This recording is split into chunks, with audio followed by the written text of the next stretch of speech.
De este hombre solo sobreviven 25 cuadros en todo el mundo, y casi no sabemos nada real sobre su vida, sus pensamientos ni sus intenciones.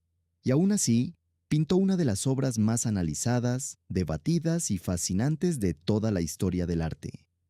Este es El Jardín de las Delicias, de Jeronimus van Aken, conocido como El Bosco, y hoy os voy a llevar panel por panel, hasta el detalle más escondido, por una de las obras más misteriosas jamás pintadas. Jeronimus van Aken nació hacia 1450 en la ciudad de S.Hertogenbosch, en los actuales Países Bajos. Su apellido artístico, Bosch, viene directamente del nombre de su ciudad natal. Venía de una familia de pintores. Su padre y su abuelo también se dedicaban al oficio. Se casó con una mujer de familia acomodada, Aleid van der Merwe, lo que le dio independencia económica para pintar sin depender exclusivamente de encargos. Y aquí está el primer dato importante. Fue miembro devoto de la Cofradía de Nuestra Señora, una hermandad religiosa de élite. Nada en su biografía documentada sugiere a un hereje ni a un rebelde. Todo lo contrario, un hombre profundamente integrado en la vida religiosa de su época. Pero más allá de estos datos básicos, la documentación sobre él es casi inexistente. El historiador de arte Erwin Panofsky lo describió como un artista lejano e inaccesible. Nunca fechó ninguno de sus cuadros, apenas firmó unos pocos. No dejó cartas, ni diarios, ni testimonios directos sobre qué significaban realmente sus imágenes. Solo nos dejó esto. Antes incluso de abrirlo, esta obra ya esconde algo. Cerrado, el tríptico muestra dos paneles pintados en grisalla, un único color simulando relieve, representando el tercer día de la creación. La tierra, todavía vacía, encerrada dentro de una esfera transparente. Pero al abrirlo, como si fuera un libro desplegándose, aparecen los tres paneles interiores que le dan fama mundial. El paraíso a la izquierda, el llamado Jardín de las Delicias en el centro, y el infierno a la derecha. Se estima que se pintó entre 1490 y 1500, calculado en parte gracias a un detalle curioso. Aparece una piña, una fruta que solo se conocía en Europa después de los viajes de Colón a América. En el panel izquierdo, Dios presenta a Eva a un Adán recién despertado, en pleno jardín del Edén. Hasta aquí, la escena bíblica clásica. Pero fijaos en este árbol exótico, un drago, una especie que solo existe en las Islas Canarias. El Bosco jamás viajó allí. Solo pudo conocerlo a través de ilustraciones o relatos de viajeros, y aún así, lo incluyó con precisión sorprendente. Y aquí está el primer indicio de que algo no encaja del todo. Incluso en este paraíso, supuestamente perfecto y sin pecado, ya aparecen criaturas extrañas, híbridas, saliendo del agua. Algunos historiadores se preguntan si el Bosco está insinuando que el caos, de alguna forma, ya estaba presente desde el principio de la creación. Este es el panel que da título a toda la obra. Cientos de figuras humanas desnudas, hombres y mujeres, blancos y negros, conviviendo entre frutas y animales de un tamaño completamente desproporcionado. Las fresas gigantes son tan protagonistas que, durante siglos, algunos comentaristas de la época se refirieron a esta pintura simplemente como la pintura de las fresas. Aparecen una y otra vez, parejas alimentándose de ellas, gente recogiéndolas, un hombre ofreciéndole una a una mujer. Al fondo, estructuras arquitectónicas imposibles, mezclando formaciones rocosas con lo que parecen monumentos prehistóricos. El Bosco imaginó un mundo que no existe en ningún lugar de la Tierra, con un nivel de detalle que haría falta horas para recorrer entero. Y aquí está el gran debate que sigue dividiendo a los historiadores hoy mismo. ¿Es esto una advertencia moral? ¿Un catálogo del pecado de la lujuria antes del castigo que viene en el panel siguiente? ¿O el Bosco, de alguna forma, estaba imaginando un paraíso alternativo, un mundo de placer sin las reglas del Génesis? No hay consenso definitivo.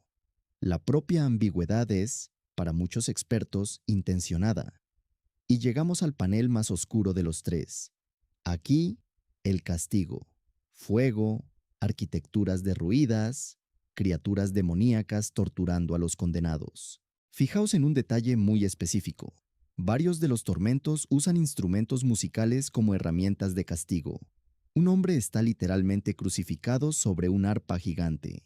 La música, en la mentalidad de la época, se asociaba al libertinaje y al exceso, así que el bosco convierte el propio placer musical en el instrumento de la condena, y en el centro de todo, la figura más famosa y perturbadora de la obra, el llamado hombre árbol.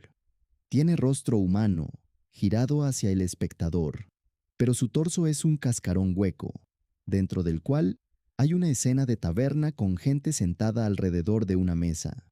El historiador Hans Belting propuso una teoría fascinante, que ese rostro, mirando directamente hacia nosotros desde dentro del propio infierno, podría ser un autorretrato del propio Bosco. No hay forma de confirmarlo con certeza, como pasa con casi todo en esta obra. Pero la idea de que el artista se incluyera a sí mismo, observándonos desde el centro de la condenación, es de las teorías que más fascinan a quien estudia esta pintura. Con imágenes tan extrañas, no es de extrañar que, con el paso de los siglos, algunos empezaran a sospechar que el Bosco escondía mensajes heréticos, quizás vinculados a sectas religiosas marginales de su época. La obra terminó, décadas después de su creación, en la colección personal del rey Felipe II de España, guardada en el monasterio de El Escorial. Y ahí, un fraile bibliotecario llamado José de Sigüenza escribió, a principios del siglo XVII, una de las primeras grandes defensas del cuadro. Sigüenza argumentó que, lejos de ser una obra impía, era en realidad una profunda lección moral sobre la fragilidad humana frente al pecado, defendiendo a El Bosco de quienes lo acusaban de disparate o herejía. Gracias en parte a esa defensa temprana, la obra sobrevivió y hoy sigue colgada, casi 500 años después, en el Museo del Prado de Madrid. Hay incluso otro misterio menor sin resolver del todo. En algunas de las tablas exteriores de otras obras de Bosch, se sabe que existían retratos de los donantes originales, que en algún momento fueron ocultados o eliminados, sin que se conserve documentación de cuándo ni por qué. Un enigma dentro del enigma.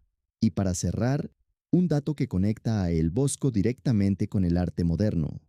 400 años después de su muerte, un joven Salvador Dalí visitó el Museo del Prado y quedó completamente fascinado con esta obra. Las formaciones rocosas que se transforman en formas orgánicas, los objetos cotidianos que mutan en criaturas imposibles, la lógica de sueño que domina cada rincón del cuadro. Todo esto anticipa, casi 500 años antes, el lenguaje visual que el propio Dalí y el resto de surrealistas desarrollarían en el siglo XX. El Bosco nunca usó la palabra surrealismo, porque ese movimiento ni siquiera existiría hasta 4 siglos después de su muerte. Pero su forma de pintar el subconsciente humano, sus miedos y sus deseos más extraños, sigue siendo, según muchos historiadores, el precedente más directo de todo ese movimiento artístico. Un hombre del que apenas sabemos nada. 25 cuadros sobrevivientes en todo el mundo. Un tríptico que se abre como advertencia, o quizás como fantasía, nadie lo sabe con certeza. Un posible autorretrato escondido dentro del propio infierno, y una influencia que llegaría, sin que él lo supiera jamás, hasta el siglo XX. El Jardín de las Delicias lleva 500 años generando más preguntas que respuestas, y esa, probablemente, sea la razón exacta por la que seguimos sin poder dejar de mirarlo.